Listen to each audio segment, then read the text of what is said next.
Good afternoon, I'm Al Carruth, and I'm the guy that's kind of responsible for this scraper being out there. I learned about scrapers of this sort from Carleen Hutchins when I was learning violin making.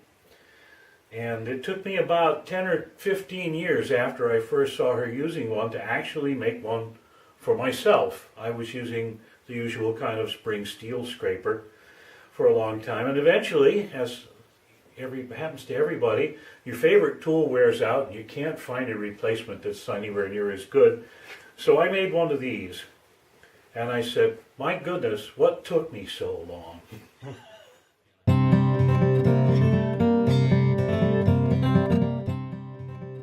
I thought I'd give a little tutorial on how it works, how to sharpen it, what some of the advantages and disadvantages are.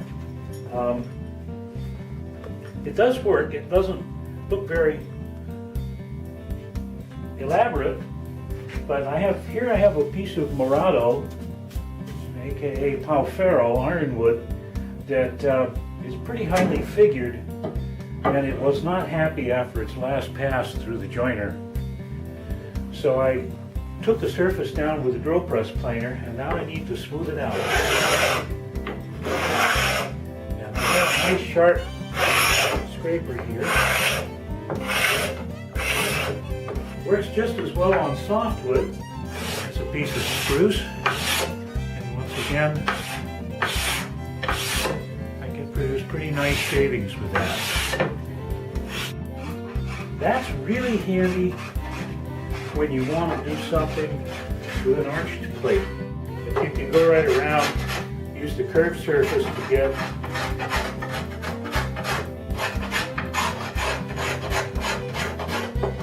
those inside curves, then it does a pretty nice job on that curly maple.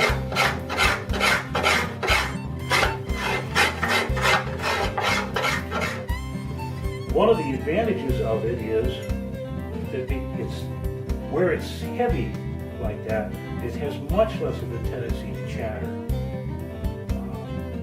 So again, when you're doing something like the edge on a violin, when you're coming around and scraping the channel and trying to leave that high point around the edge, you can do a nice smooth job with this without it chattering and giving a kind of a pie crust edge.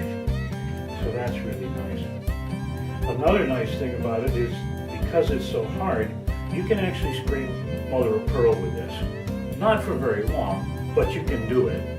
Which is, so when you're leveling an inlay or something like this is a good tool to use.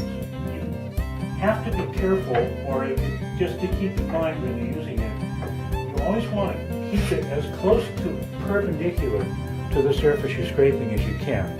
You don't want to lean it over like that, because then you're tending to roll the edge off and chip it, and you lose the edge very quickly if you do that.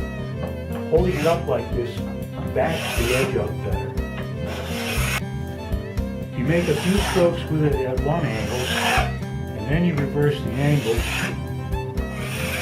and go the other way. And that way, particularly working figured wood, if it does start to washboard following the figure, this is going to bridge that over and keep the surface level. Now the surface is only going to be as level as this face.